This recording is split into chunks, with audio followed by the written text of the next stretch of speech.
Sairam everyone. Pranams at feet of lotus feet of our beloved Swami. My name is Dr. Devang Goswami. I'm the Health and Service Coordinator for Sarvadharma Center, and I'm a homeopathic physician. It is my honor and privilege to introduce Dr. Ravi Shankar Polisetti, who is a renowned cardiac surgeon turned into a naturopath. More likely Ayurveda, I think. He is also a student of Swami's College, and he's a world-renowned cardiovascular surgeon. He serves as the head of research consultant and as an advisor to several academic institutions, including Johns Hopkins and various institutions and biotech companies across the world. He participated in US FDA monitored clinical trials for medical devices company and is a member of various North American, Indian, European, Russian cardiac surgery societies and organizations. He has performed over 1,500 cardiovascular surgeries. Dr. Polisetti has undertaken 100 man-years of translation research and came up with a unique scientific holistic understanding of human body. He has demonstrated a subtotal recognition of the heart for the first time, and has several patients in regenerative medications. He is basically trying to teach how Ayurveda is the right medication for us as a whole. There will be lunch after this one, and there will be a question and answer sessions after his lecture, so please refrain from asking questions until then. And also we are starting a medical camp services at the Sarvadharma Center very soon, and we would like to encourage everybody to participate if they can, and also spread the word. So people who don't have insurances, people who are not able to afford medical services, we are going to start with internal medicine and homeopathic services at the center. Sai Ram. Dr. Ravi Shankar.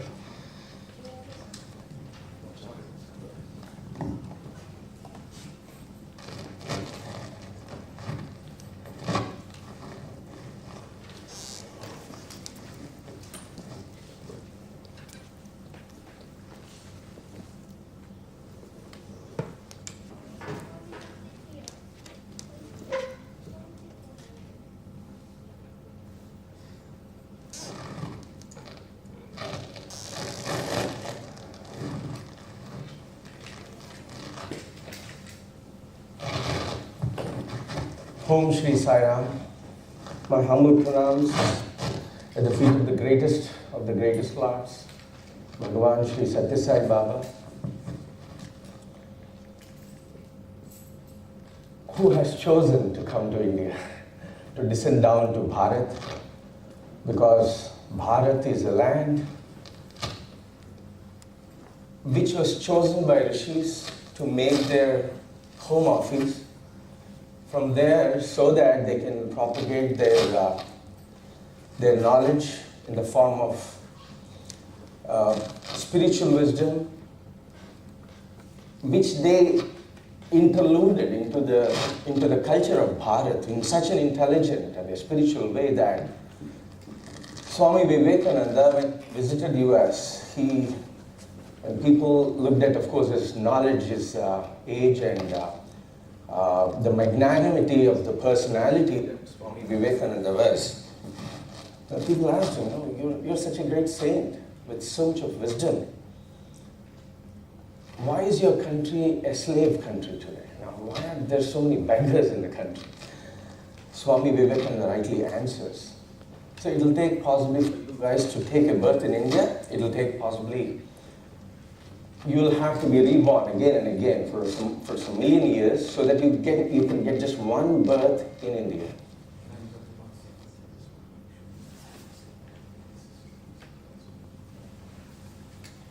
So that you get one birth in India, because that's going to be the last destination for you to reach Sayuja's complete oneness with God. And why he said, he then reasons out why it is such a great land is because the culture and science are so interloaded that you just follow the culture of Bharatiya Samskriti, you get moksha. You just have to live in India. That's all he said. That's so beautiful. That's so great. You know, you just live in India, you get moksha. I mean, it sounds very simplistic, but that's what Swami Vivekananda said. I didn't say that. So I ventured to understanding what the great rishis of India had been saying about our own Bharat, about the culture we had or we have, and about the science that was propagated by the rishis. Of course, it all started with me being a Swami student in Satyasai Vidya Vihar, Hyderabad. I was an ordinary student. I was an outstanding student, always standing out of the class. You know, basically, I was always sent out for my mischievous deeds in the school. So I was an outstanding student. That's why.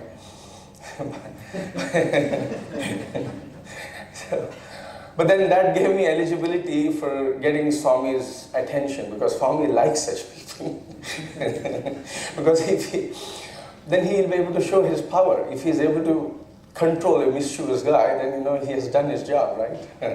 Halagappa, for example, you've got to have those degrees essentially to be Swami's devotee. But then Swami chooses the right platform, the right occasion. There are many doctors, I just gathered, there are many doctors here. So as doctors, our aspiring doctors, we're all voracious readers. We know that if you want to become a doctor, you have to work 27 hours a day, pretty much, and then you have no nights, no days of it. You work hard, really, and then, by the time you're done with the 12th grade, you're pretty much finished reading all the BSc and MSc and BTech physics, chemistry. It doesn't matter. You get a book, you just blindly read everything that comes into your hands. And that's exactly what happened. Of course, we were always running behind marks, getting more and more of them. And finally, Swami chose his platform. Well, I was always, I was mad at studies. I was doing good at studies, and then I always made sure that I should be in the first 10.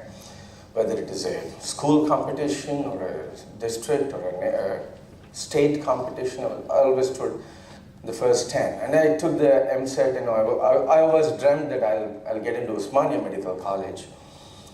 And on the day of the exam, MSET results, I got 637th rank, which was like out of the rule. I mean, my brother said maybe Anaya, just 6th rank or 3rd rank or 7th rank. Because they were so confident on me. I was also confident because I knew that I should have got into the top 10. According to me, it was 8th rank. Then I went to the courts. My mother madly believed in me, completely believed. I said, Amma, there's some definitely gapla. Someone got their wrong answers right, and then that's why my right answers got wrong. So we need to fight for a revaluation.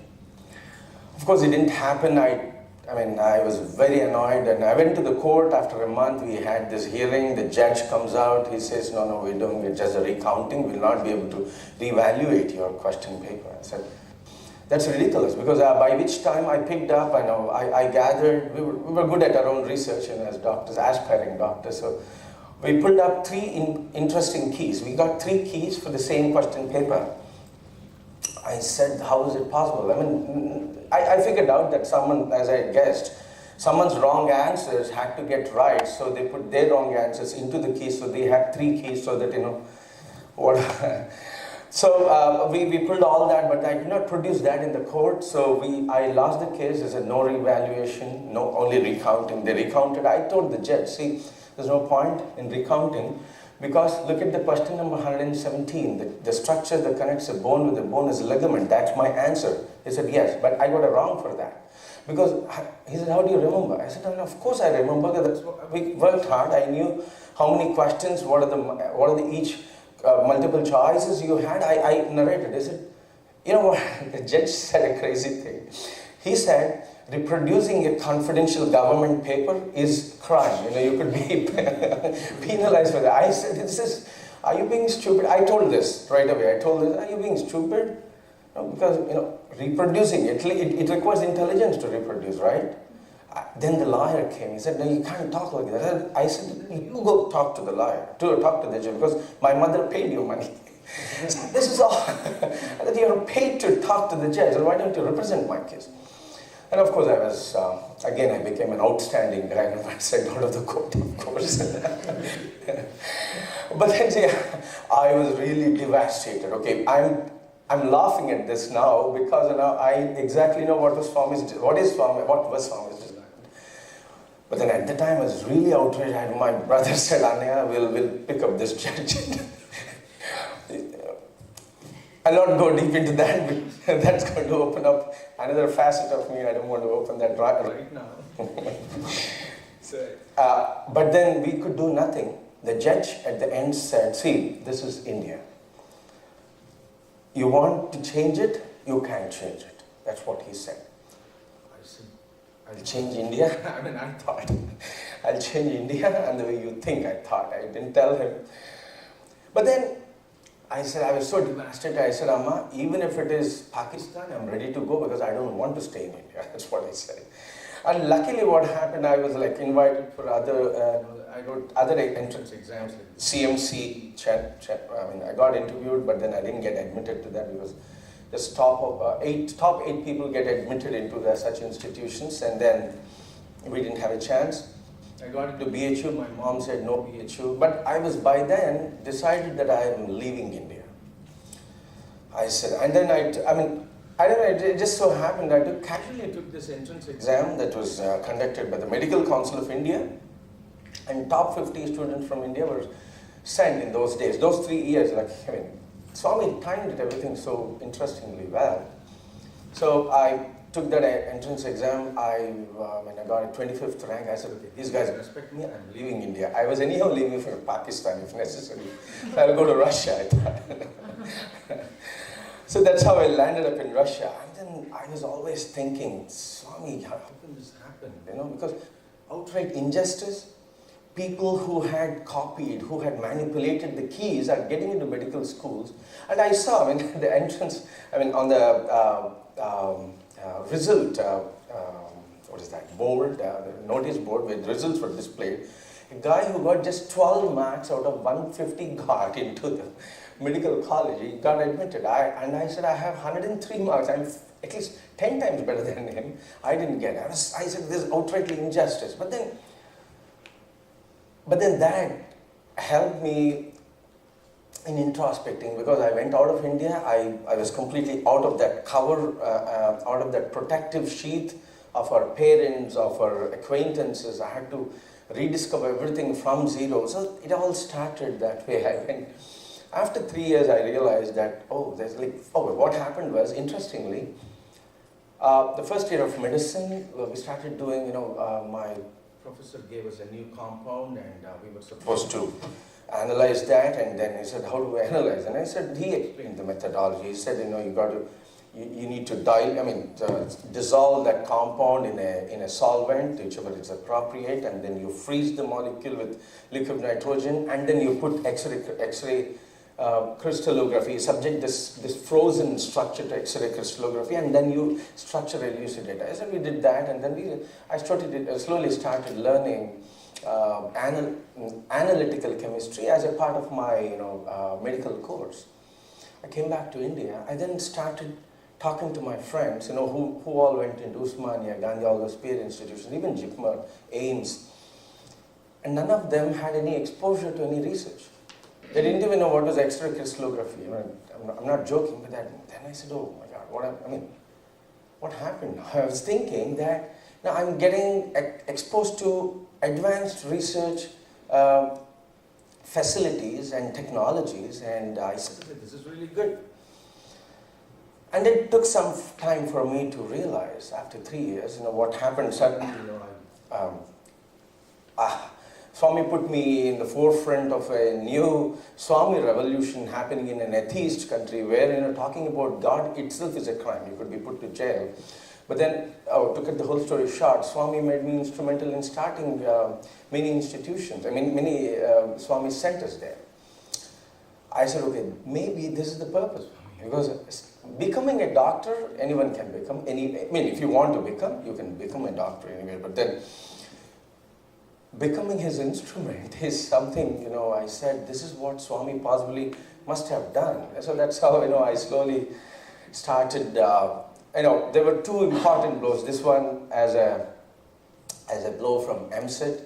And then the second thing, when I was going through the third year of medical course, pharmacology literally, forced me to think if there is any other option of helping people. We were, when we were going through pharmacology, the first drug, atropine, was taught to us, and then I found 9 benefits and more than 90 side effects. And loss of vision and death are one of the side effects. I said, okay, there are so many side effects for a drug, and then the mechanism of some drugs are not even known. And with whatever immature way of my thinking at that time, also, Swami guided me, and I said, okay, why should I become a doctor in which I give some drugs, the mechanisms of which are not known, and we experiment straight on patients. With that idea, I said, Swami, I don't want to become such a doctor. Help me to become the right doctor. And then Swami really guided. Then I recollected, Swami said, Swami always used, it was in my 3rd grade when I saw Swami for the first time. And Swami, I can vividly remember that instance that happened about 38 years ago. Swami said, Yanna Bharate, Tannona Bharate. There's nothing which is not there in Bharat and which can be available outside the Bharat. Then I said, okay, they must be having their medicine too. Then I started it prompted me to learn Ayurveda. Started reading the scriptures. As freshly a biochemist at that time, and we did those courses. We learned biochemistry, and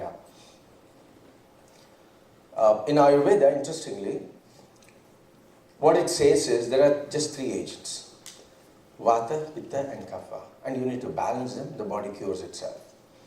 And then, I said, oh, that's very good. And what does it say further? It says Vata. Vata is something which is light, dry, cold, penetrating. I said, what? It doesn't make any sense. It didn't make any sense at that time. I said, in biochemistry, the 6th edition, Harper's Biochemistry, we were taught that the body is composed of 7 million chemicals, and the structures of all of these chemicals. They are present in the books, and then you work too hard to master these structures, learn them, and then, and then here it says something which is dry, light, cold, penetrating, cures everything. It didn't make any sense. But then I said, okay, there must be something wrong in whatever I'm learning or whatever I'm reading. I realized quickly that they were all translations. And then I said, oh my God, this is what is, the translation, say for example, Vata is characterized as not a cold substance, but as an agent which induces Shitala, the property of Shitala, into the biological environment. So that's why I started intriguing, what is Shitala now? Then I realized, of course, Swami said again, that Sanskrit, when the original scriptures of Sanskrit, you try to read them, they're like, you need to know 9 sets of grammar principles. This is very, very important. Because every other grammar, you take English has literally 1100 grammar principles. You take Hindi, 1700 grammar principles, Telugu, 1600 grammar principles, Tamil, 1300 grammar principles. That's all you have. But Sanskrit has 9 sets of grammars. Indram, Aindram, Shakalam, Shakadayanam, Kasakristam, Paniniyam, Saraswatam, and others. And just in Panini, the Panini grammar has 3,996 grammar principles. 3 times more than what we have in Hindi. And Saraswatam has about 90,000 grammar principles, 90,000. Aindram has 25,000 grammar principles. Kasakrishnam has 1,700 grammar principles. And then I realized that, oh, what the rishis did, the ancient rishis of India, they were one of the greatest, I think, you don't find a better data scientist today.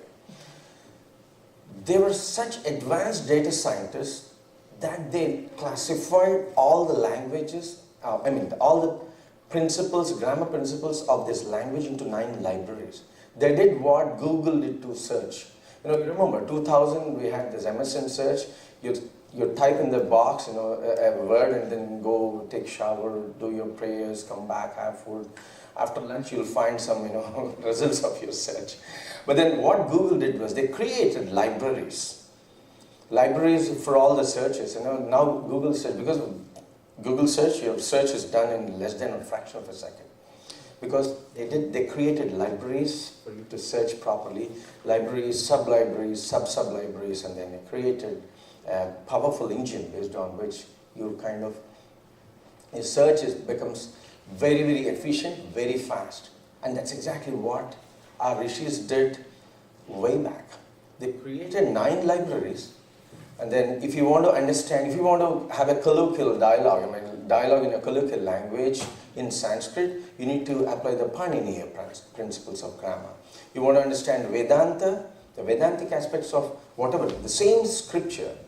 In a Vedantic perspective, you have to apply the 90,000 principles of Saraswatam grammar. If you want to understand science in scriptures, you need to apply Kasa-Krishna grammar. 1700 principles of the Kasa-Krishna grammar, and so on and so forth. Because of which, Paniniya, the greatest grammarian, he mentions that if there is a verse or a syllable, you've got to apply in Sanskrit, you've got to apply at least one principle from each of these 9 grammars, so that one syllable has 9 meanings at the first stage. If a word has 2 meanings, 2 syllables, then you end up with 9 to the power of 2 meanings. So the rishis spoke less, they spoke very, very less, they communicated more. That's what I deduced at that time. I said, okay, now let's learn Sanskrit was my next step. I don't know all the Sanskrit grammar principles, but I've learned most of them. From these 4 libraries of grammars, and then started applying them. Started making amazing sense. For example, Vata, Pitta, and Kapha. There are 3 agents in the body. That's what Ayurveda says. And when you balance these 3 agents, in each of the 7 tissues and all of the 42 organs, this is very, very important. Each of the 7 tissues, you need to identify their imbalances and all of the 42 organs.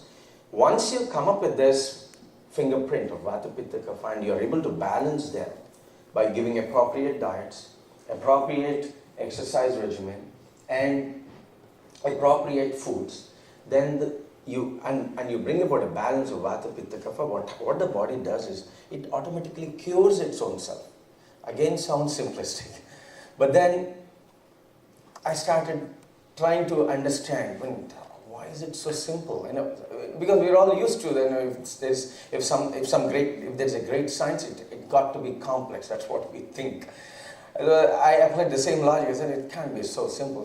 But then I started elucidating, decoding the meanings of these words. For example, Shitala.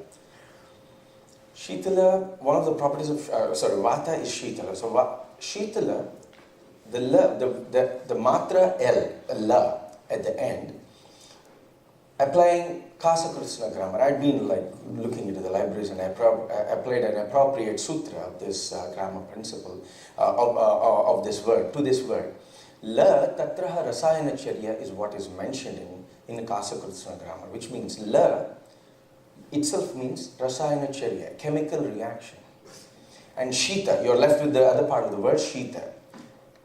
Shita, from the Paniniya grammar, there's a principle called sa-shayora bhedyaha. Sa and sha could be interchanged.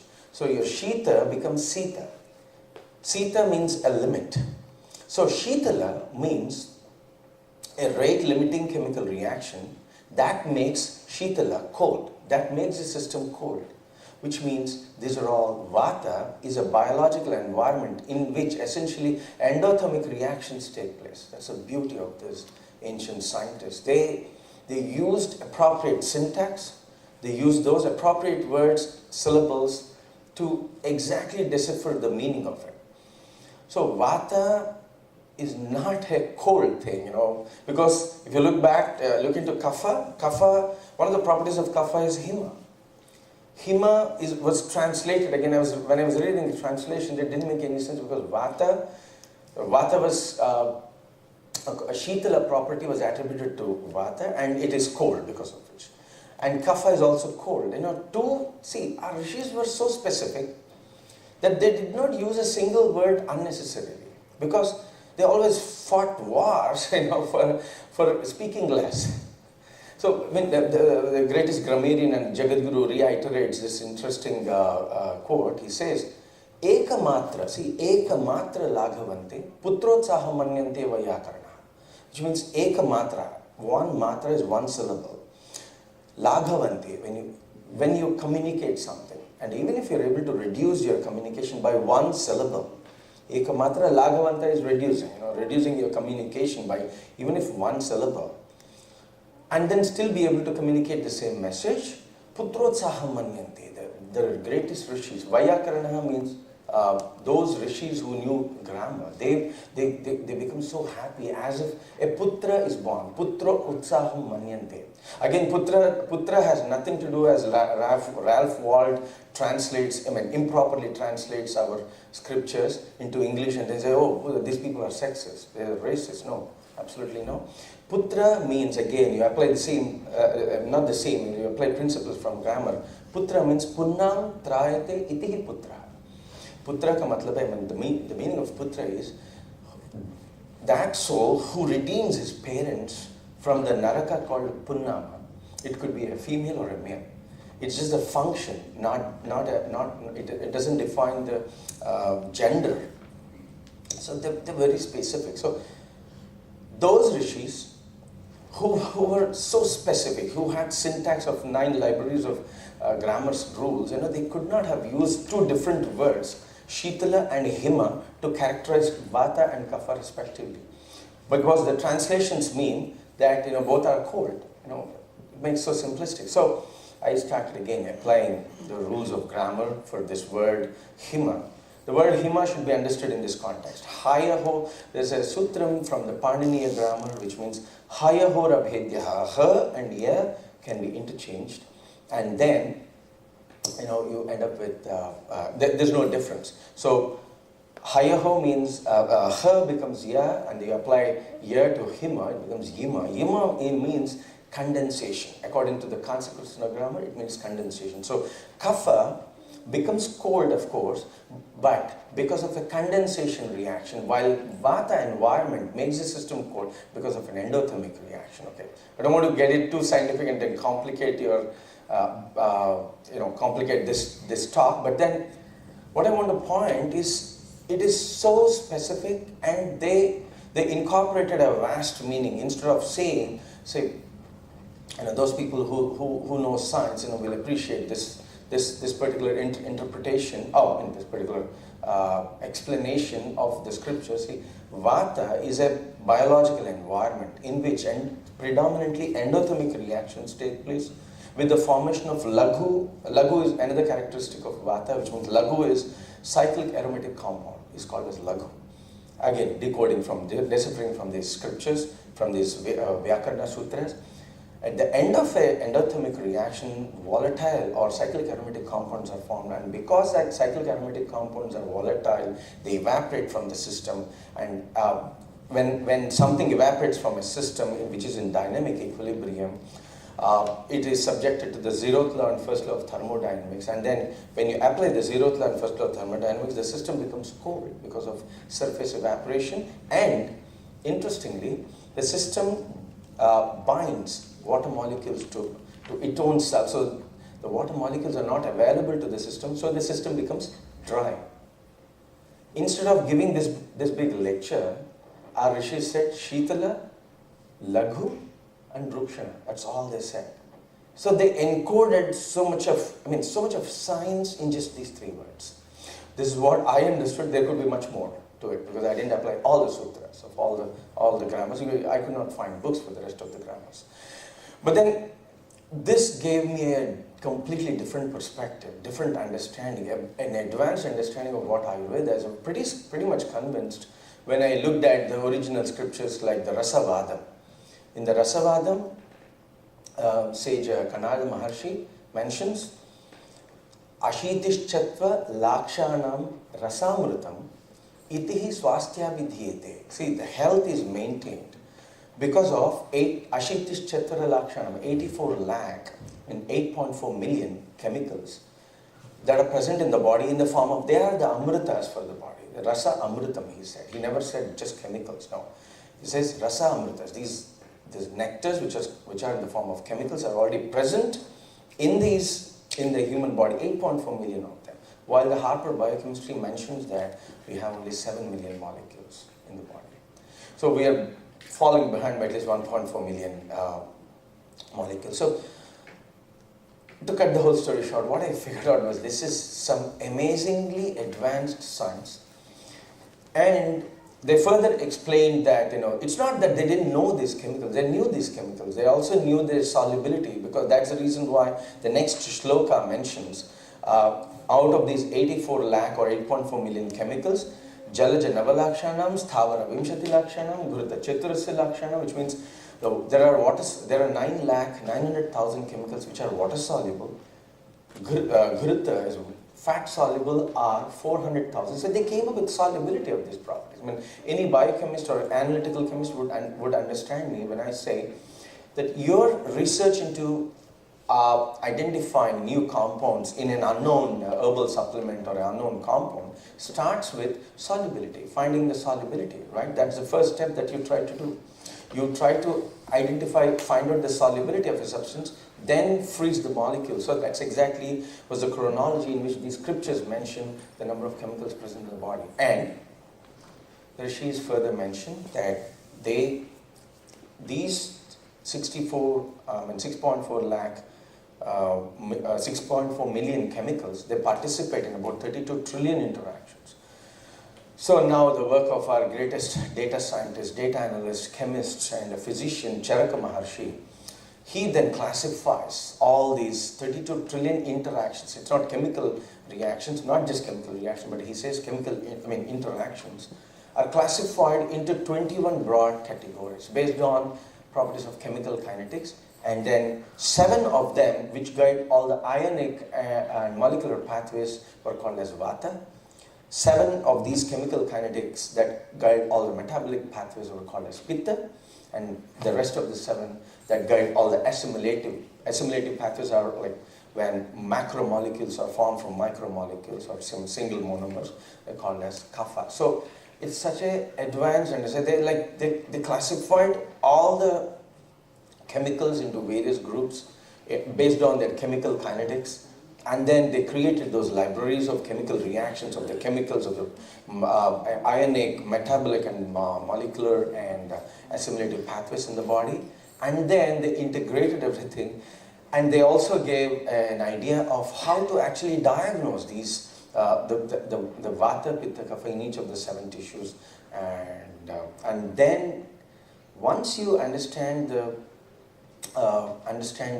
fingerprint of the Vata, Pitta, Kapha of an individual, that's when you start treating. So this is very, very complex, very, very precise, but then in a complex science is completely, broken down and given in a very simple manner by the Rishis. So I read all this, I said, okay, now I was in utter confusion after I read all these scriptures, and then went back to Swami. I said, Swami, I'm done with my studies, I'm done with medicine. I want to just be with you, I don't want to do anything. I went to Swami, accepted me. But only after 9 months he said, Ravi, now you have to go out of the institution. I said, what? Why, Swami? I said, what did I do? Because that was the day when my parents died, and Swami says, now you go into the... I said, this is very harsh. I thought it was very harsh. But then by which time I pretty much understood that Swami knows everything. We all know now. Swami, after I went actually, before starting my career in Satyasai institution, in one of the interviews, Swami then I understood that I wouldn't know medicine as much as the rishis would want me to know, for me to become a doctor. But then I went to Swami. I said, Swami, I finished MD physician, and then now I'm here to serve you. I said, oh, really? You did a medicine? Okay, check my pulse. That was in the interview room. I checked the pulse. I said, Swami, what does it say? I said, Swami, 72 beats per minute, very regular, of good character. He said, Swami's character is always good. No, Swami, this is not a scientific word. I said, okay, that's very good. And then, how is my brain? I said, how do I know you? How do I know from the pulse, Swami? Oh, you don't know that? And then, how about my kidneys? I said, Swami, how do I know what is going on with your kidneys? He said, then you know nothing, he said. Another big blow that, Swami continuously decimates your ego. Because I freshly came out from the MD physician course, I got 4 gold medals in the last professional course. So I was again, with bloated ego. He makes you outstanding always. So Swami again, he said, after I said, how would I know how your kidneys are functioning, your brain is functioning? He said, then you know nothing. He said, that was like, it was such a pain to hear from him when God tells you that you know nothing.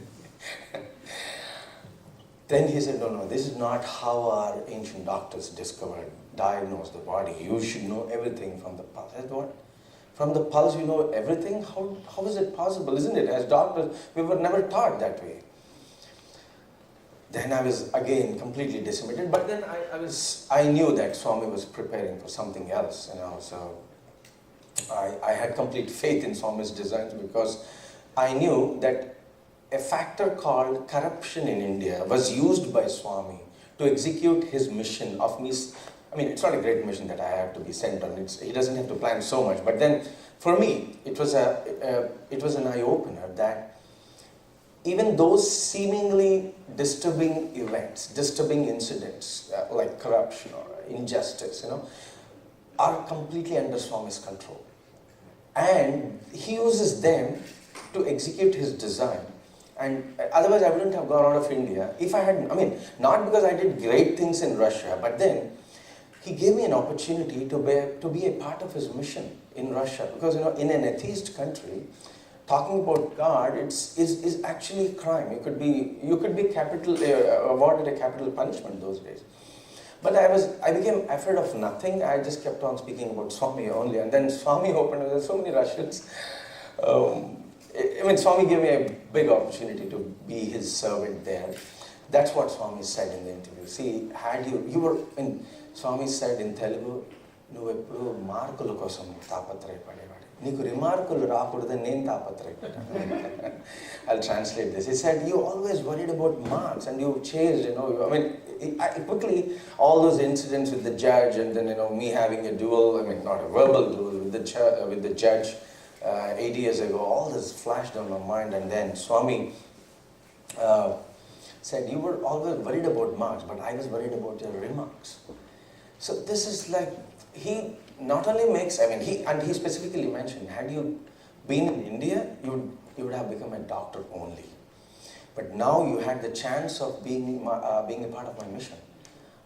We can never ever adequately thank Swami for all that he's done. So while he had been teaching understanding the body from various perspectives, he had also pushed us. That must be everyone's experience, definitely. Promotes us spiritually, helps us grow spiritually. And then on the day when, this is such a big contrast. That was a big bonus, actually. My parents died. Along with them, all their friends died. There's been an avalanche. So that, you're completely left. The only support you have is only Swami. He makes sure that, he's like Shah Rukh Khan, of Divangi. He will not let anyone love you, or he will not let you love anyone. He'll make sure that you love only him. You're always alone with him. You feel that you're with everyone, but he makes sure that you're always alone. So he said, now you go out. I said, where do I go, Swami? He said, no, that was 8 months after I started working in the Puttaparthi hospital. And then he said, no, you have to go out. And he didn't tell me specifically what, but then he'd been preparing, he'd been saying many times on the interviews in the Varanda. Swami also mentioned it on the 21st of November 1992 in the World Congress of Cardiologists, and there was a seminar, world seminar of doctors there. They said, you believe, see, Swami uses the words so sparingly, but so that they have so profound meaning. They said, you believe it or not. God, using the words, you believe it or not, which means that he knew that there will be opposition for that. He said, you believe it or not, it's just the play of Vata, Pitta and Kapha. When you balance these three agents, the body automatically cures everything. And diabetes, there was a seminar and someone was talking about diabetes, so Swami had to give comments as a moderator, of course, of the universe. So he told, you believe it or not, you just balance Vata, Pitta, Kapha, diabetes gone. Of course, and then he said Vata guides, when you bring about a balance of Vata, you're essentially preventing 174 diseases. When you're balancing Pitta, you're preventing 259 diseases. And Kapha helps you, balancing Kapha helps you prevent 372 diseases. This is what Swami said in that seminar. And then I was slowly trying to understand what Swami was saying, and on one of the Varanda sessions. And Swami loves to speak to doctors, he essentially manages all the patients, to be very frank. He talks about literally every patient on the Varanda to the respective doctors, And then there was once he spoke, you guys are, there was something that Swami said very interestingly about a patient he was discussing. He said, what are you doing to this Venkata Subbaya? At that time, Dr. Keshav Prasad was an intervention cardiologist there. So he said, Swami, that's a straightforward bypass surgery. There's nothing else that we can do other than the bypass surgery, in which, bypass surgery, right? Take a vein graft from some other place and then, bypass the blocks in the heart, and then that's how you save the patient. Swami said, oh, just because you have a scalpel. But by the way, Dr. Keshav Prasad was just an interventional cardiologist. The Shekhar Rao was just sitting right beside him. So Dr. Shekhar Rao was a cardiac surgeon, essentially. And then Swami said, just because you have a scalpel, you guys always want to cut the body. That's not how I created the body. Right next to the problem, there's a solution. That's how I created the universe. Swami went into his, as a subject, as a first person who has created this universe, he went ahead saying that I did not create the universe this way. I somehow, that is so profound. And then I said, there is something that Swami is communicating again. We went back to the super speciality, did an angiogram again. Interestingly to find, there was a natural bypass happening, but it was just short of, joining the other part of the artery so as to bypass this. Our job was very easy, you could just open it and then connect these two things, these two ends, and then a bypass is pretty much done. Which, interestingly, we did not find an angiogram 6 months before. So we said, how did we miss it? Because for us, a complete ramus, a complete artery growing 5 centimeters in an individual is impossible. We don't have. So we thought it's Swami's miracle, and then but then Swami always said, another important thing Swami said was, see, there's no difference between your body and my body. It's just that I have purity and you don't have purity. That's all this difference. Because your body can exactly do, your mind can exactly do all that my mind and my body does. And by the way, if you look back into Swami's history, he's never used any supernatural phenomenon to prove his existence or to promote his mission. No, he used simple people like us to build this super speciality hospital in a record time, 6 months. He could have just created, just the way Vishwaksena created Indraprastha. He could have done that. He didn't do that. So he has never executed his supernatural powers to actually either cure himself or execute his mission. was something that had been that's been prompting in my mind. So there must be something, when Swami said, there was one said, Swami was breathing hard, and then Prushti was Rameshwar Prushti at that time. Said, Swami is breathing hard. And Swami said, no, I took the heart attack of a patient, of a devotee. He is audible, right? Yeah. He said, I took the karma of a heart attack of a patient. And then after half an hour, he says, I am fine now. So that kind of, slowly prompted me, okay, which means the heart attack, when a part of the tissue gets damaged, Swami, repaired that in half an hour, or what did he do that? Did he use his supernatural powers? We know that he doesn't do that, because Swami doesn't do anything for himself. So how was it possible that this thing got cured in just half an hour?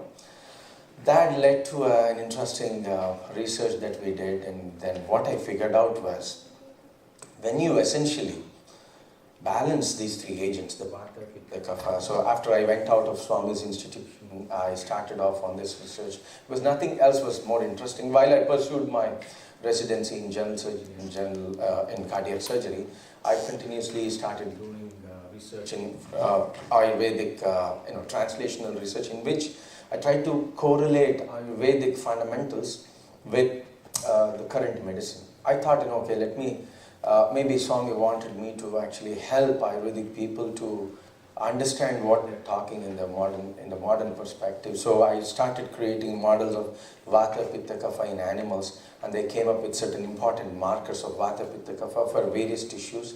And in the next 7 years, that's what I did until 2008. By which time I came up with an interesting idea. Maybe, when you balance Vata, Pitta, Kapha, possibly the tissue is getting regenerated. So we tested this in experimental animals. We created MI. MI is myocardial infarction, when you subject a part, you cut off blood supply to a part of the heart in experimental animals. And then, you kind of create a situation in which you create a heart attack. And then by administering as a formulation, in which you bring about a balance of Vata, Pitta, Kapha. We identified those markers for Vata, Pitta, Kapha or in the heart. Samana Vata, Sadhaka Pitta, and Avalambaka Kapha were the markers, Ayurvedic markers, and we found their parallels in modern science. And then we found those herbs and those active ingredients that are required to balance these Vata, Pitta, Kapha. So we gave that herbal formulation. In the second group, the first group was treated with conventional way. We gave, nitroglycerin and other, conventional method drugs that we give in a heart attack. And then the second group was treated with this formulation that has a balanced, that would actually balance the Vata, Pitta, Kapha of the heart, because the rest of the organs were not touched. So we used just this herbal supplement that by oral application. What he interestingly found was, by the day 5, stem cells started recruiting at the site of the tissue injury. By the day 14, there's a complete regeneration of the heart. After that part of the heart that went dead. See, this is something really profound, because no one did that. Everyone is spending millions and millions of dollars for doing stem cell research, and here we have a mechanism. We discovered a mechanism which the body, you don't have to be more intelligent. You cannot be more intelligent than the body. You just have to identify those imbalances and then give those appropriate foods or diet or exercises and herbal supplements to bring about a balance of Vata, Pitta, Kapha. And interestingly, of course, we unraveled all the molecular mechanisms, which I don't want to, it'll be too much. So, but then what I figured out was, when you balance Vata, Pitta, Kapha, in 14 days, the body cures its own self. The heart gets regenerated in experimental animals.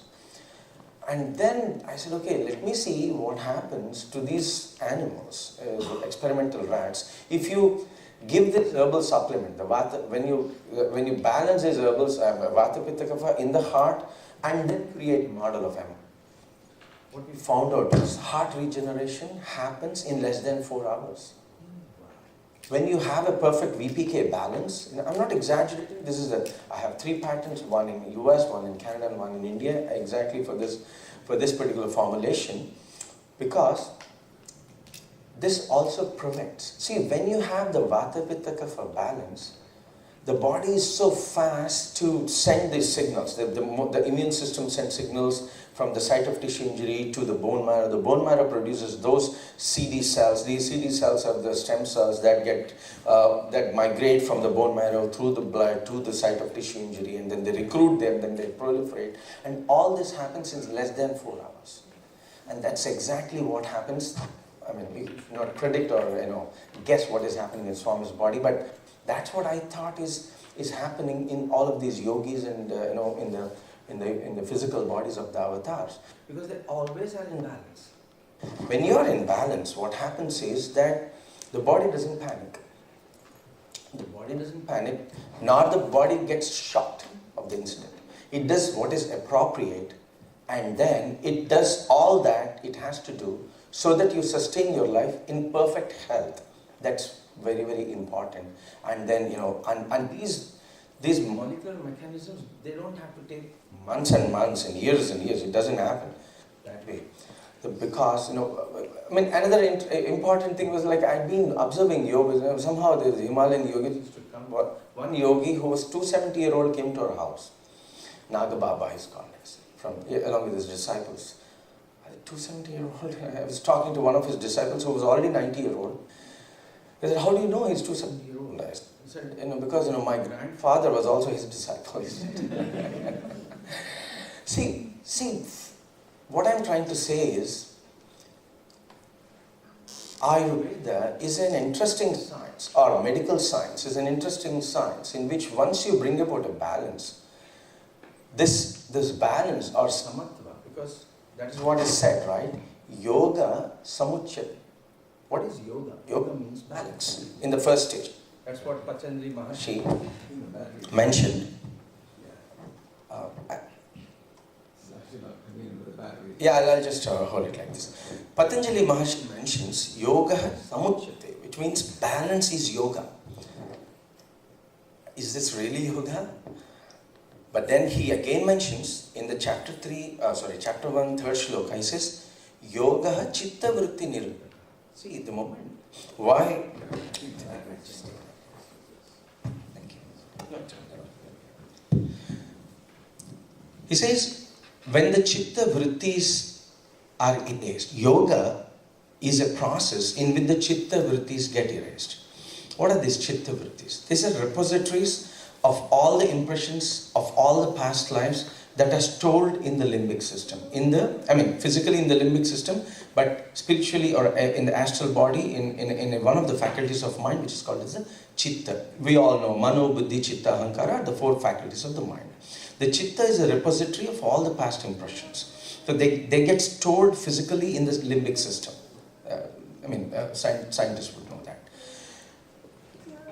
And what are vrittis? Vrittis are those impressions of the past, those experiences of the past, which the jivi is not able to be done away with that. So what happens is, you're always acting based on the pop-ups that come up from the chitta vritti. Chitta vritti is like a program, continuously keeps sending pop-up messages. You have to, block those messages. So when you are continuously under the influence of your past, you cannot be in the present. Isn't it? That's what Swami says. See, future is unsure. Past is past. Just forget about the past. Be in the present, Swami says. This is so simple. It looks so simple, but this is the way to God. When you're in the present, without the influence of either the past or fear of the future, you're in the present, and that present, whatever is happening in the present. Say, for example, what is happening? If we analyze that moment that is happening in the present, say, I'm speaking. How am I speaking? These words, because everything is actually jada. Jada is inert. Everything in the universe, all the Panchamahabhutas, they get their chalatva or they move because of the power of God, right? So the speech, the talk, the sound that is coming out from this voice is actually prompted by God Himself. You're using the power of God and then modifying it through using that power, and that is enabling us to speak now or hear. So when we are in the present, you're connected to that omnipresent. That's why Swami says, present is omnipresent. The moment you are completely free from all the past impressions, and you're essentially free from the fear of the future. So you're only in the present, and when you're continuously in the present, you're with omnipresent. This is the path of yoga. That's why. And how do you become yogi? When Arjuna asked Lord Krishna in the chapter 16, 13 shloka, Lord says, Tasmad yogi bhava Arjuna. He says, Tasmad, that's why you become a yogi, he says. Because when you're in present, you become omnipresent. So when you're omnipresent, you're one with God. You're not afraid of anything, essentially one with God. So how do you become that? Arjuna asks him. Beautiful answer. Again, a simple answer. 6th chapter, 17th shloka of the Bhagavad Gita, Lord Krishna says, how to become a yogi. Beautiful equation. He says, Yukta ahara viharasya, yukta chestasya karmashu. That's all. Yukta ahara, which means eat appropriate food, not good food or healthy food. Forget about healthy food or unhealthy food. Food is divine. Goes annam brahma, finished. Okay, the food can never be not divine. Anything, there's nothing that is not divine, isn't it? So, there's nothing not divine, everything is divine, and so there cannot be good or bad. There could be something which is appropriate. That's why the word yukta is used by the Lord. They're very good at using their words, right? They're very, very specific. Yukta means appropriate. Ahara is food. Yukta vihara is your yukta lifestyle. Lifestyle includes your profession as well, right? When you sleep, when you go to bed, and then the way you think, the way you walk, and then the profession you choose is all yukta vihara, yukta cheshta, right action. No, sorry, not right. Appropriate action. Appropriate action is, for example, if I have to fly down from Toronto to JFK, I have to fly 878 kilometers. That's all, right? If I overdo it, I don't know, I'll do it better. I'll fly 900 kilometers. You'll not land at JFK. Pretty simple, because you're overdoing that. So you don't achieve the destination. Everything yukta, appropriate. So this is the path to become a yogi. See, not overdoing anything. So your action should be appropriate, your food should be appropriate. So then Arjuna says, what is appropriate? Then, okay, Lord says, okay, now, Tviti pranipatena pariprashnena sevaya veti mam jnaninas tattvadarshibhi. He says, okay, see, don't keep asking me so many questions because I don't have time to answer all this. You have 24 hours and I do have 24 hours too. So that's why veti mam, know me, jnaninas tattvadarshibhi. Though know about me from the jnanis who have been a witness to the tattva. So go to the yogis, know about me. So that's why the meaning of yukta will not be given in Bhagavad Gita, but it's a pointer to go to that appropriate yogi who has done his thesis on that. So he has asked us to go to Charaka, and Charaka mentions yukta ahara is samadoshascha, samadhatavascha, which means that food that brings about a samatva or balance of your doshas, of the vata, pitta, kapha. So that is exactly why Ayurveda deals with this entire science. That yukta ahara, yukta vihara, yukta cheshta, these 3 words of Lord Krishna were explained in just about 70,000 verses by Charaka Maharshi in a book called Charaka Samhita. And interestingly, when you do that, when you give appropriate exercise, see, people, I keep going to LA Fitness. I see people, starting off their fitness at 6 o'clock and then ending at 10 o'clock in the morning. They do 4 hours of fitness. You don't have to do that. You're overdoing that. Just by flying 1,800 kilometers, you don't reach JFK. You'll go down south to somewhere, I don't even know, in some Atlantic Ocean, So the problem here is that the word yukta is not properly understood. What is appropriate for any individual is something that is defined by your vata, pitta, kapha fingerprint. Okay, there are many other ways. Of course, there's a Ashtanga Yoga Marga, Patanjali Maharshi, that's a beautiful one again. But then, coming to medicine, when you're able to balance these 3 doshas, vata, pitta, kapha, by appropriate exercise, including yogasanas, and appropriate food, the foods that will actually bring about a balance of your Vata, Pitta, Kapha in each of the 7 tissues and all the 42 organs, then what happens? Spontaneous regeneration is a simple thing. For me now, when of course, it is a rigorous process, it's not very easy. But then if you stick to this regimen for just 6 to 9 months, you become completely healthy. That's what we have seen in various patients, allergies, asthmas, diabetes, heart patients, psoriasis, most of the autoimmune disorders can be completely cured, completely cured. Like by way, I had a bilateral AVN, avascular necrosis, which means both my hips were dead 10 years ago. But it didn't stop me from becoming a black belt in Taekwondo. I'm not boasting that I'm a black belt in Taekwondo, but then I wanted to show the power of Ayurveda. See, that is exactly why Swami says, Vaidyo Narayano Hari, because there's a deeper meaning. When you balance these Vata, Pitta, Kaphas in each of the 7 tissues and all of the 42 organs for about just 6 to 9 months, it leads to complete regeneration of all of your tissues. I mean, in some individuals, it could take up to 18 months too. It depends on individual, but nothing takes more than 18 months. But if you maintain this balance for about 12 years, then you become one with God. That is why it even, that is exactly why Swami says, Vaidyo Narayano Hari. He never said Doctoro Narayano Hari. No.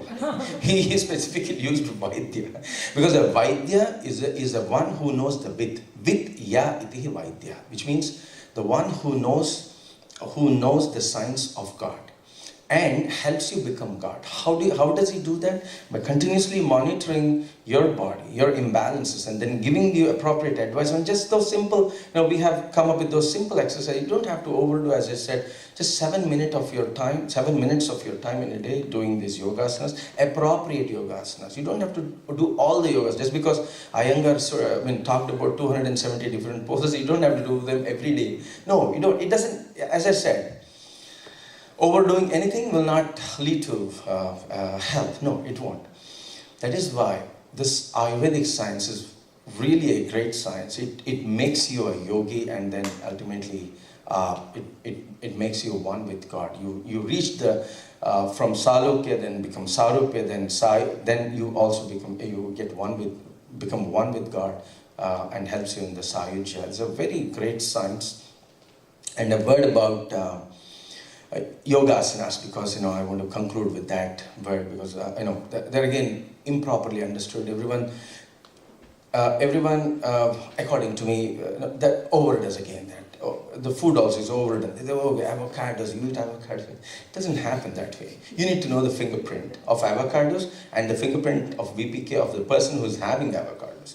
For example, we did this test in Johns Hopkins University. Everyone knows about omega-3 fatty acids, right? We all think that it's good. Yeah, it is good in a certain proportion. So to prove my point, we did an experiment. We fed rats with 150 milligrams per kg body weight of omega-3 fatty acids. And what are omega-3 fatty acids supposed to do in the body? They should be protecting your heart, isn't it? Interestingly, 12 of these 15 rats that were fed on omega-3 fatty acids, apart from balanced nutrition, died of a heart attack after 9 weeks. They were supposed to be protecting your heart.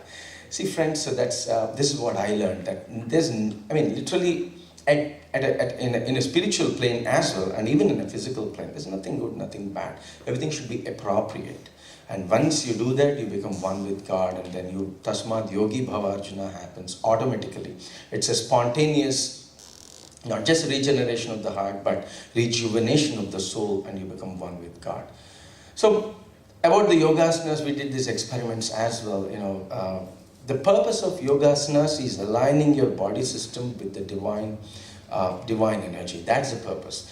Flexibility of the body is not the purpose of yoga. If flexibility was the purpose of yoga, all the acrobats, all these athletes should have become yogis of the first order. They should have been realizing God long ago.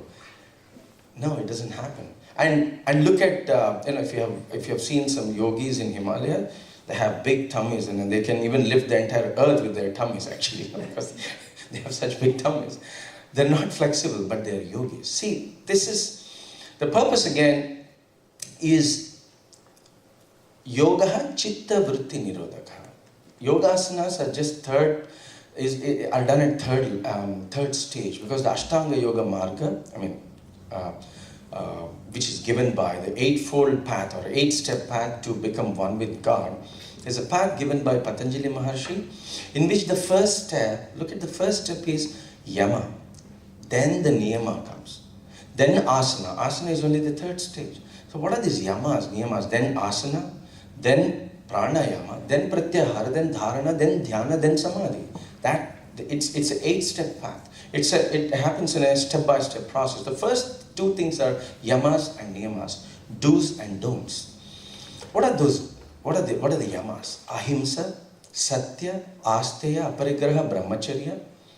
Then Niyamas are Shaucha, Santosha, Tapasva, Dhyaya, Ishvara Pranidhana. So these 10 have to be adhered to, so that you start doing these yoga exercises, again appropriate yoga exercises. So if someone chooses the Ashtanga Yoga Marga to achieve moksha, because this, as we were talking, with Mahesh in the morning about the Indian politics, I suddenly, this thing flashed to me. See, interestingly, look at what happened, the importance of the Ashtanga Yoga Marga. So when Alexander came to India, what happened? They just, at the Kushan is the current Afghanistan, they just opened the doors, they let armies come and said, see, wait 1 second, you guys must not have understood, we want to fight with you, and then I want to become an emperor. I said, okay, no problem, you come, we'll talk. Why do we have to fight? Our Indians said, Bharatiyas said. They allowed him. He didn't understand. He was shocked at the entry port itself. There was no visa, no stamp, but a complete and a warm and a loving welcome. Alexander was, he's not great for me, I'm sorry. But then the Alexander, so-called great, was astonished with the first gesture of Indians. He came in and then he said, you want to fight? Then they started talking over food, over dinner. I said, okay, you want to fight with us? But then, what do you want to just go around and see the nation that you want to conquer? I said, okay, that's a good idea. It just goes around. He ends up in a village, in an interesting Grama Panchayat. Panchayat is like a court, a people's court.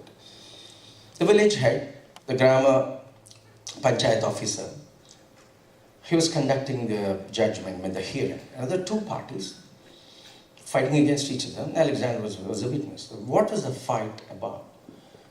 It was saying one of these guys sold. It was a land dispute. He said, land dispute is so simple. Okay, let me see how these ancient Indians, those Indians, Alexander was thinking, let me see how they resolve their dispute. But what is the dispute about? There was a seller, there was a buyer. The seller says, the buyer says, see, I bought a land from this guy. I have no problem. Land is excellent. I'm very happy. But when I started doing farming in my land, I found a big treasure. And then he said, this treasure doesn't belong to me. I didn't buy this, so I'm giving it back to the buyer. Because, he said, Alexander said, why can't he keep it? He said, what, are you Indian? Or what? They were looking, they stared at this guy, or astonished at his stupidity. He said, why? It doesn't belong to him, so he has to return. That is the right action. And then the buyer says, see, when I actually sold this land, I don't know what was inside. I sold everything. So it doesn't belong to me as well. I said, Alexander says, I was talking to the neighbor, I said, what's the problem in taking money? It's just money, no? That's not it. See, you don't know anything about Ashtanga Yoga Marga. You're like, where do you come from? He said, I come from Greece. I said, you go back and then tell them that this is not how you should live. He said, there is something called aparigraha. Aparigraha is not accepting anything that which does not belong to you. So that is why they were fighting over this aparigraha. So the dispute was not about land, but about a property that doesn't belong to them. So in the Yama, look at the Yama. One of the qualities of, one of the do's in Yama is, don'ts in Yama is, the first one is ahimsa. Then first, ahimsa is non-violence, definitely, right? We all know that. Then ahimsa, then satya. Speak always the truth. Swami also says satya, dharma, shanti, prema, ahimsa is what always Swami says. Satya, sat, ya satya, ya sat iti satya. Satya means that which trikala badhyam, that which doesn't change in the three times. So which means we are left with no words to this. Whatever you say becomes asatya. So that's why Swami broke it down for us. He said, okay, watch your words, action, thought, character, heart. What it means is, at least for our level, in the jiva sthiti that we are in, he said, okay, align your thoughts as per what you feel from the heart. So once your heart and mind is aligned, then make sure that you speak what you think exactly, and then do what exactly you say. So once this happens, there's a complete synchrony of the heart, the watch, words, action, thought, character, and heart builds your character, and that's the pathway to get liberated, is what Swami says. That's what is satya. Again, there's a second thing, important thing, ahimsa, then satya, then asteya. You should not steal anything from anyone. Then aparigraha. Not only stealing, but that which doesn't belong to you, don't take from anyone. Don't even expect from anyone. So they were all following the Ashtanga Marga. So that is why they were fighting over that. There was a dispute. Then the Gram Panchayat said, okay, the problem is pretty simple. You have a daughter, and this guy has a son, so you marry both of them, then give the property to them, because it does not belong to the government either. See, that's how they solve. In other governments, what happens? You go to Iraq, squeeze the people, you make oil out of their blood and then get it back to the US. That's not what they did. It's about these principles, because these are the principles that will make you eligible to perform asana, then pranayama, and then you're eligible to, this is a pathway to completely purify yourself. And when Swami Vivekananda, this talk started with him, let's end with that. Swami Vivekananda, again, answering this question to this lady, he said, it's because we lost all these principles in India that we became a slave. While saying that India is the greatest nation, he also said that we started becoming slaves to our own senses. And that is why we became slaves. The moment we became slaves to our senses, we became slaves to any passerby who came to India just to watch India. We became slaves to him. So that is why a great saint is going to come to India. He's going to restart the Ashtanga Yoga Marga, and then we will achieve independence. That is why exactly Mahatma Gandhiji started off with ahimsa, because that's the first principle of Ashtanga Yoga Marga. So friends, this is a very great opportunity. Look at the way India is got transformed. Ahimsa, we got liberated. At least those people who even fight with the wind, because it's easy to fight, because we loved fighting. He put all those 400 million people across under one head, and then brought them to talk to each other without fighting. And then he led a major war based on ahimsa, and then India got liberated from the tyranny of the British Empire. And then look what is happening now. Slowly, I'm not supporting any party, but then what I'm seeing is there's a slow transformation. Ahimsa, then satya. Slowly, the demonetization is forcing you to only speak satya. You'll be penalized for not speaking satya or improperly declaring your assets. So the GST again is forcing you to, make sure that, people are in the demonetization. What happened? People deposited money in accounts that don't belong to them. Because if you have more money, you'll be more penalized. So India is on a path of resurrection, friends, and I'm very happy to observe this, to be a part of this entire revolution. And I completely believe, as I said, this is like Swami always said, when you have character, when you have purity in heart, you'll have character at home, leads to peace in the society, and then ultimately this leads to moksha, individual, and also vyashti and samashti, individual and collective moksha. So I don't see any difference between, as I said, science that is scripted in the Ayurveda and the spiritual culture that we have in Bharat. So I see both as just one. The ultimate goal is moksha. So this Ayurveda helped me, not that I have given moksha to anyone, but then at least I have seen that, many of my earlier patients, some of them were working for some black organizations, and then they, when they came to me, when I started treating them by applying these methods, after 3-4 months, some of these guys complained. I said, why am I not so aggressive as I was earlier before? That was the complaint that these guys have. So, because what happens is, Vata, Pitta, Kapha, the balance of them in the brain, exacerbation of Vata leads to Matsarya, envy. Exacerbation of Pitta leads to Kama, then Krodha and Mada. And exacerbation or aggravation of Kapha leads to Moha and Lobha. So that is why these Arishad Vargas, the Kama, Krodha, Lobha, Moha, Mada, Matsarya, are just manifestations of exacerbation of each of these agents in various proportions. So once you balance this, your path to God is completely clear. That's what I discovered for myself. That's what our greatest Lord, again, without him nothing can start and nothing can end.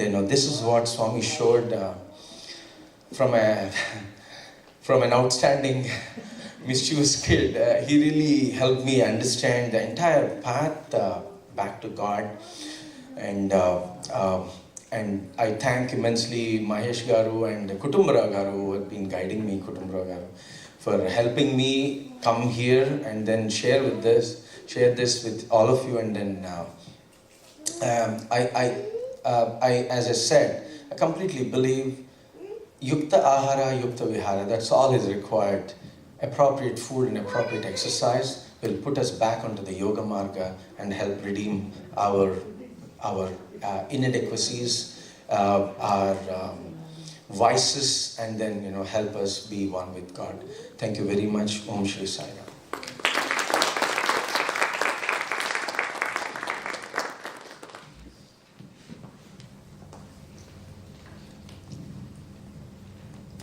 Thank you so much for such an enlightened lecture and understanding of Ayurveda and health and life science itself.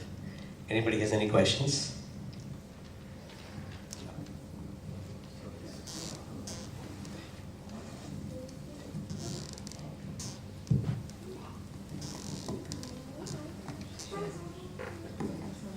Just I can ask you, what are the appropriate foods for somebody having kapha problem? See, there are again 5 types of kapha. The Kledaka, Avalambaka, Brajaka, there are 5 types of kapha again. Depending on the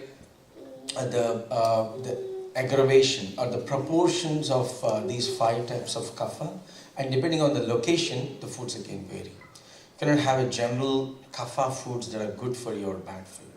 So, as I said again, it has to be, this is one problem that I found in most of the alternative medical practitioners. There's no guidelines to diagnose these imbalances. You talk about homeopathy. I'm sorry, I can't talk in front of Dr. Devang. But then I take the liberty, I studied homeopathy as well. So naturopathy is naturopath says that you need to align the body with the natural forces. But how do you quantify those natural forces? We don't know, right? So that's the trick here. That's the key here. You need to exactly identify those imbalances in each of the 7 tissues and all the 42 organs. And then, once you diagnose, then you come up with the appropriate foods. We came up with a certain methodology in which, we created models of Vata, Pitta, Kapha in animals, came up with more than 3,000 metrics for Vata, Pitta, Kapha in the current science. Actually, according to me, if you ask me, Vata, Pitta, Kapha are very, very low frequency electromagnetic waves. They have their impact on the body. They are, as I said, it's the chitta vrittis that get translated into Vata, Pitta, Kapha, essentially. And then the Vata, Pitta, Kapha then guides the formation, then guides the entire embryogenesis, during which, from the single cell, entire human body is grown in the next 9 months, and leads to, it's actually the chitta vrittis that guide the formation of the human body, and hence you have these differences. If you had no chittavrittis, you would be a divine. I mean, we always are divine, but then you need to, there's unmanifested divinity and there's a manifested divinity. Like Swami is manifested divinity. So that happens when you bring about a balance. So as I said, you need to exactly identify these imbalances.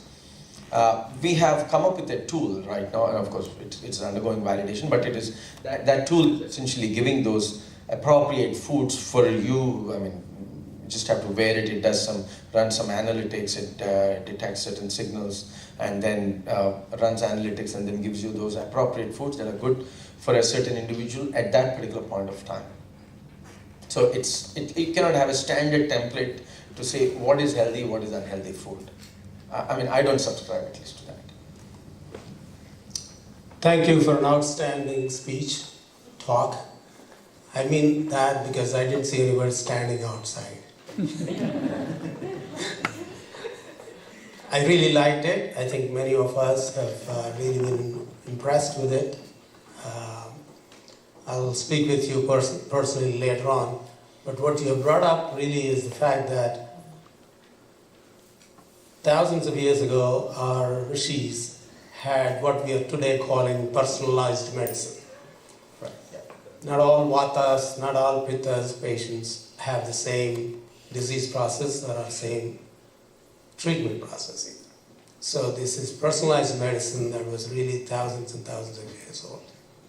Thank you very much again. Yeah, very rightly pointed out. Yes, this is like personalized medicine based on, as I said, the Vata Pitta Kapha fingerprint, and like in our experiments, we even demonstrated how by just altering the Vata, impact of Vata or Pitta or Kapha, you can even switch on or switch off the genes. This is like something which is even guiding the epigenetics. That's what I completely believe. We have some data to actually claim this. I haven't published this yet. We're going to get a patent, then we'll start publishing, because I'm not greedy of coming up with patents, protecting the IP, and then making money. No, because the purpose is that just like yoga, your yoga nidra becomes lucid dreaming, like Bharat said yesterday, and then your meditation, your dhyana becomes mindfulness. It's actually mindlessness. Dhyana means you go transgress the mind. So, I don't want people to come up with wrong theories and then again, again hijack the agenda of health. So I resisted very hard not to publish any of this data. So we're coming up with this data very soon. Like I'm pretty much ready right now. We're planning a lot of awareness campaigns so that people know the power of their own selves, and then when you give that right knowledge, they'll be able to choose the right foods and exercise for them. And once you do that, you don't need a doctor. So really, most of the doctors, truthful doctors, okay, don't blame doctors. So most of my friends are very, very honest people. The problem is definitely, I'm putting the blame on corporate, but then there's definitely, they have to run their business. And doctors, definitely we don't have sometimes the right tools from the current medicine. The current medicine is great, but it can become greater, better definitely. So that is what Ayurveda helped me, come up with those metrics even for the modern science. As you rightly pointed out, a person could suffer from diabetes, but it could be a Vata exacerbation or a Pitta depletion or a Kapha exacerbation. If you don't exactly address this issue, then you will not be able to treat. You'll just manage the patient. Yes. Thank you very much, sir. That was a brilliant talk you gave, but it looks like it's just the tip of the iceberg. And Ayurveda is much more complex and not that simple. So we look forward to getting other tools or maybe books or ways that you can simplify it or make it more practical for people. Yeah, you rightly pointed out. Yes, it is just the tip of the iceberg. It's just a part of, maybe a 15-minute part of my 545 hours of lecture that I give for the MD physicians and the MD Ayurvedic guys, so that they start communicating instead of confronting each other. So this is a part of that bridge course. Yes, as you rightly said, we're writing books, but I don't know where to start it from. So I came up with an idea of giving basic sciences in the form of, we'll come up with many books, but then I'll start with somewhere, we're going to very soon publish that book, which will be called as the Neo Charaka Samhita, or the New or a Nava Charaka Samhita, so that I try to interpret these ancient Sanskrit scriptures from their original Sanskrit grammars. I'll give appropriate citations to those grammars, and then so that once it is proper scientifically founded, no one can dispute that. Tasmat Shastram Pramanante Karya Vyavastito is what is said. So we'll use the knowledge of Shastras and then the syntax applied from the Sanskrit grammars. Yes, it is a part of a very big series of lectures. And then that's what our rishis did when Kali Yuga started. Kapilacharya along with Shukra Maharshi, they created tens and thousands of rishis. They went all across Bharata Desha to spread this knowledge. They translated all this scriptural knowledge into spiritual practices, into food practices, into cultural practices. That's why you have so many cultures in that subcontinent called India, and but still it's all completely interwoven with the Vedic knowledge. Yes, definitely. We are on this. We have started. Will not stop this. Thank you very much.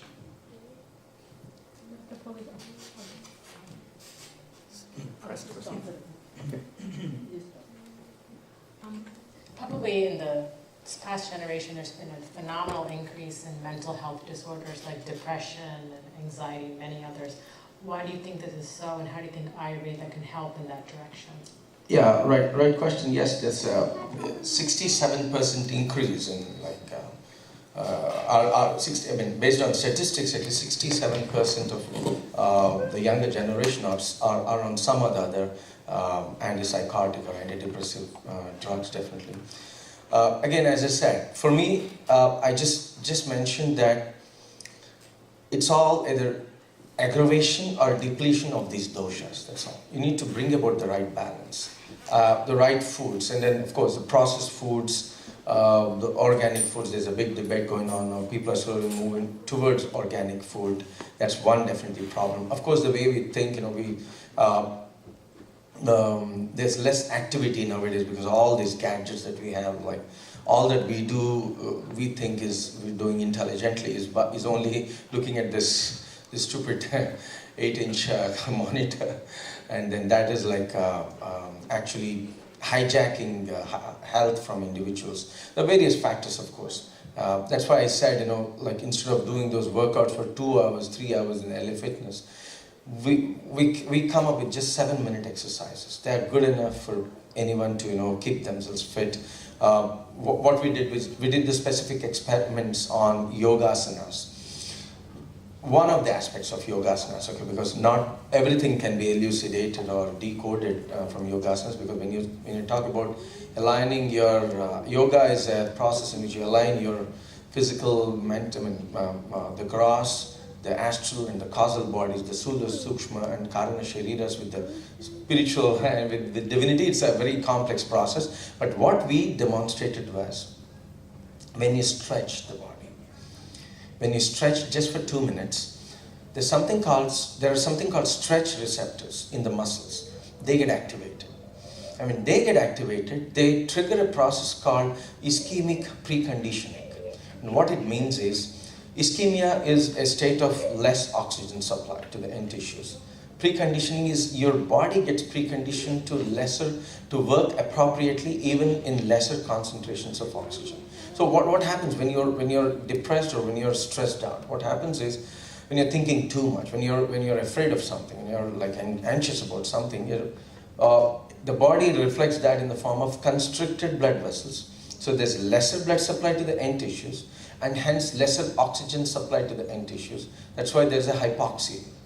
But then that hypoxia can be, the body can be preconditioned to work appropriately even in that hypoxic state by doing this. And in experimental animals, see if, anyone who worked doctors would definitely understand me. So when your oxygen, usually the saturation levels in blood of oxygen is 100%. If it goes down to 95%, that's when you start feeling breathless. For congenital heart disease, the levels even further go down 90 to 92. They feel okay because they're already preconditioned to that. But if it goes below 87 to 85, then they have these symptoms called spells. In TOF, in tetralogy of Fallot, we find these spells essentially. Or any cyanotic heart disease actually has episode of these spells. And what we figured out was, which means that the cutoff is 85 to 80%. That's like the bare minimum that your oxygen levels can go down. But in experimental animals, in which we triggered the process of ischemic preconditioning by just stretching the muscles for 2 minutes, we tested those animals, their functioning, and oxygen levels could go as low as 15%. Oxygen saturation could go as low as 15%, and still there's not predominant change in their function. So this is what yoga does. I mean, physically, okay. This is what, at least that is something that we could demonstrate with the current methods available. So this is a very simple exercises. You don't have to, as I said, overdo it, or simple foods that are appropriate for you could actually address these conditions as well. Any aggression, as I said, some of my patients, I cannot say go over this and then say, but some of my patients were from the fallout of Russian, Soviet Union, and then they were actively engaged in a self-reliant business like mafia. So some of these guys used to come to me for medical support, and then when I started treating them, these were the ones who actually complained that their aggression was lost after 3-4 months. They were complaining, why are we not as violent as we were? So this one, and then I had the chance to actually help patients with schizophrenia, alcohol-induced schizophrenia in 3rd stage. This guy was a pilot, addicted alcoholic, and then became schizophrenic. He's got back his job. He started flying again after 9 months of my treatment. The treatment lasted for 18 months. So it's, for me, schizophrenia or these depression are states in which there's excessive kapha in the brain. Epilepsy, mania, depressions are states in which there's excessive vata in the brain.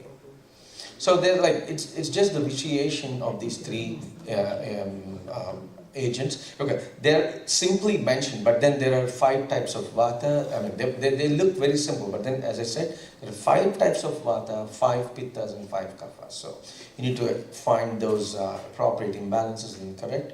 And I completely believe that more than 80% of diseases can be managed by patient himself at home. So these things definitely can be addressed. We'll take one last question. Oh. Huh? Okay, last 2 questions. Okay. No, that's fine. Because we don't want him to hide. Yeah. Have you treated any autistic children, pediatric patients in your experience? Yeah, I had at least 18 patients coming to my clinic with autism. A brief synopsis, if the patient comes to me before age 6, then we can substantially improve the condition, substantially. As you see, that's autism is a state in which there's excessive vata in the protein structure, because of which the proteins essentially get frozen in their primary conformation scientifically. So this is what we decoded, and then when we applied this science, they're pretty much. But the younger the patient, the faster the relief. Between 6 and 8, there were only 60% of patients who improved moderately. After 8, between 8 and 10, there's only mild improvement. After 10, there's not very much improvement, is what I can say. The earlier intervention, the better is the intervention. So I have done, I've been to another doctor who does the same kind of treatment like you do. and he has given us a bunch of like medicines, and most of his medicines are like Ayurvedic based. And my son reacts to every object, every food or every medicine. I'm not sure like how your treatment. That's exactly. See, as I said, you need to exactly come up with the fingerprint of Vata, Pitta, Kapha. See, you need to decode or understand the proportions of Vata, Pitta, Kapha of each of the 42 organs. Okay, that's very, very important. And then there's nothing called Ayurvedic medicine. No. Ayurveda deals about only balance. You could use herbal supplements to bring about a balance. Or you could just modify your foods or your diet, or your exercises. You can do either or and. You can club all these three. You can have a three-pronged approach as well. So, as I said, Ayurveda cannot, Ayurveda is not a science in which you just give Ayurvedic supplements. No, there's nothing called Ayurvedic supplements. That's a misnomer. And so you every supplement that you give has to be customized to that individual. And for your information, for example, and if an individual, if say Arjuna, or you talk about Shankapushpi in your son's case, in your offspring's case, Shankapushpi is according to Ayurveda, has a Katu, Tikta and Kashaya properties. According to the Ayurvedic pharmacopoeia, and it is supposed to be increasing memory, but memory in the brain. It improves the memory faculty of the brain. But then it does if the memory loss or is because of Vata aggravation, then you have to give a Kshara of Shankapushpi, which means it's an alkaline extraction form of Shankapushpi. And depending on the exacerbation levels of Vata, you got to increase the concentration of this Kshara or alkali that you prepare this Shankapushpi from. If there is a Pitta exacerbation, then you use an Asava. Kapha exacerbation, you use an Arishta. Arishta is a 40 to 60% ethanol extraction of the same herb. So as you see, you cannot have a standard formula. You say, okay, take Shankapushpi, your heart will be fine. No, it's not. It doesn't work that way. Your brain will be fine. It doesn't work that way. Every supplement has to be appropriately customized for each individual. Like customization includes, you need to identify the exact proportion which you give in that individual, number one, and in the appropriate extraction form. There are like 16 extraction forms already mentioned. Asava, Arishta, Vati, Guti, Gulika, Kshara, and other forms of extraction. So you cannot have a standard formulation like Himalaya. I'm not going against any company again. I'm saying like you take Mentat, your brain's, your child's memory power will increase. If someone says that, they don't know Ayurveda according to me. So it has to be, everything should be appropriately customized. That must be the mistake that's happening. Of course, I'm saying, and as I say, I don't say that I can 100% cure everyone, but then 80% is a very good result, because in modern science, we know like 52% is like excellent. It becomes a blockbuster drug, isn't it? Yeah.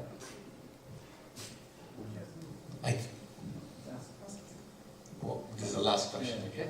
No, I was asking, is there any like kind of workshop you conduct, like a practical approach, so we learn the 7-minute exercise? Yeah, that's the plan actually. We're planning webinars and seminars so that we conduct it as a course. I'm also talking to Udemy guys to put up my courses there.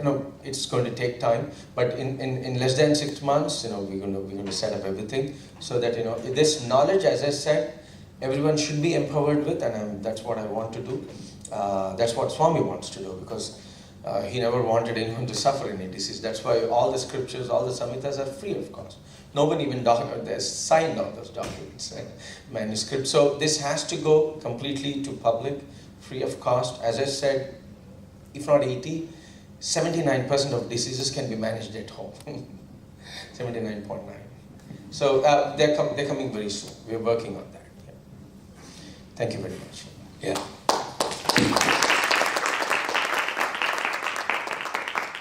Clearly, he has so much knowledge in this space. It is really a blessing for us to have Dr. Ravi Polishetty with us here today. I'm sure most of you would want to talk to him, have questions and discuss, but now is the time to calm down. I think we should just have lunch and allow him also to have lunch, and because he has a tight program the whole day today, I think.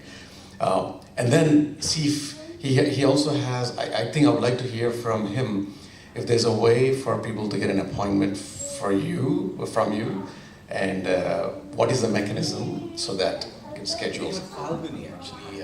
Falguni is actually coordinating everything in the US. People can approach Falguni or can take down her number. Yeah, Falguni is right there in front. And 9309689 is her number. So people can call her, approach her, and then set up. Thank you again so much for wonderful knowledge. I think now we can all go and have some lunch, and then we'll call it a day for today. Sign out, everybody.